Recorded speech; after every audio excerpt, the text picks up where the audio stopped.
Kia ora, and welcome to Oho Icke Books. My name is Wairua Lysander, and today I want to talk about the sequel to Entwined, United.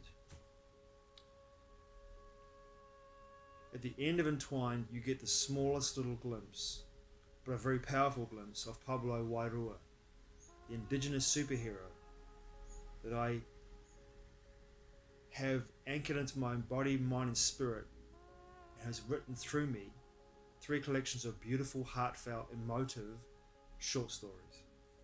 Now, Pablo Wairua comes from a lineage of tohunga, New Zealand Māori tohunga, warrior priests who came from Lemuria in the Pacific, who ventured onto the North Island of New Zealand before the continent sank and hid themselves away in a very secretive place where no one would ever find them, and there kept their lineage going over the millennia, training new tohunga, every generation training new tohunga.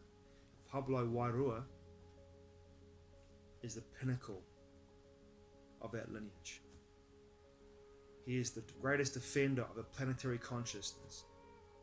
He's an indigenous superhero. He's a mestizo, he's mixed race. He's Quechua from the Andes. His mother is Quechua, his father is Tuhui, New Zealand Māori Tuhui. Now, Pablo's history is very imaginative and very beautiful. Along with him, though, there are 3 other characters that you will find in this book that also I detail their histories as well, including Buford from the first book, Entwined. I really open up her character and give her the chance to shine.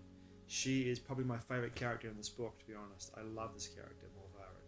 What she became in this book, how she found her abilities again, how she becomes the warrior that she was before the fall into 3rd density.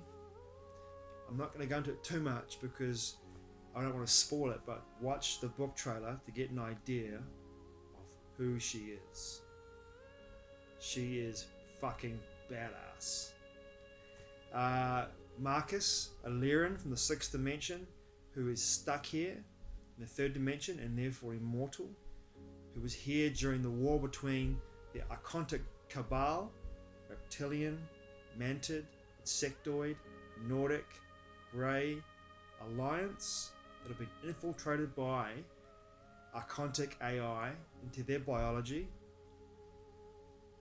which sounds very familiar to those who understand the narrative we are seeing today in 2020, 2021, how the World Economic Forum's chairman,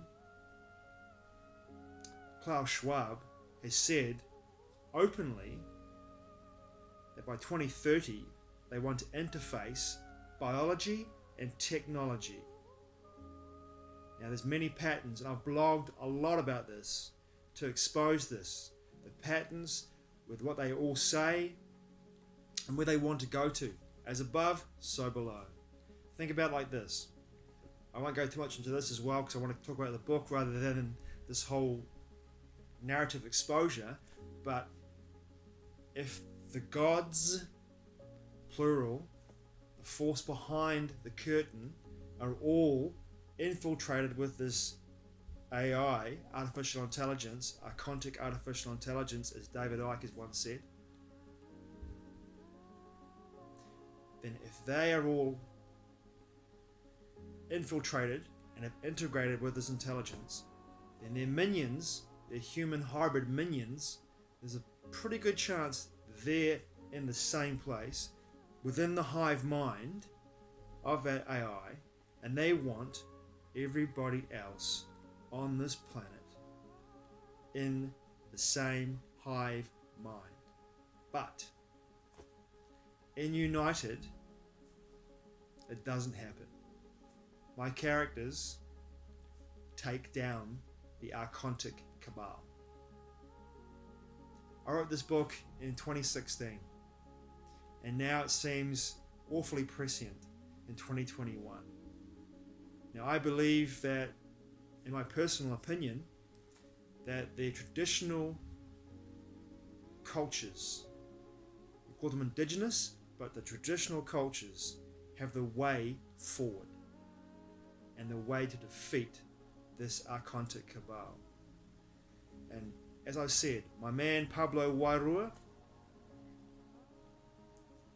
he is amazing in what he does. What he does to defeat the Archontic Cabal, the magic trick that he pulls out of his Tohanga skill set. I'm going to give you a clue. I'm going to give you a clue. Jeff Goldblum, Independence Day. Say no more. Thanks for watching. I really appreciate it. Mate wa. We'll see you soon.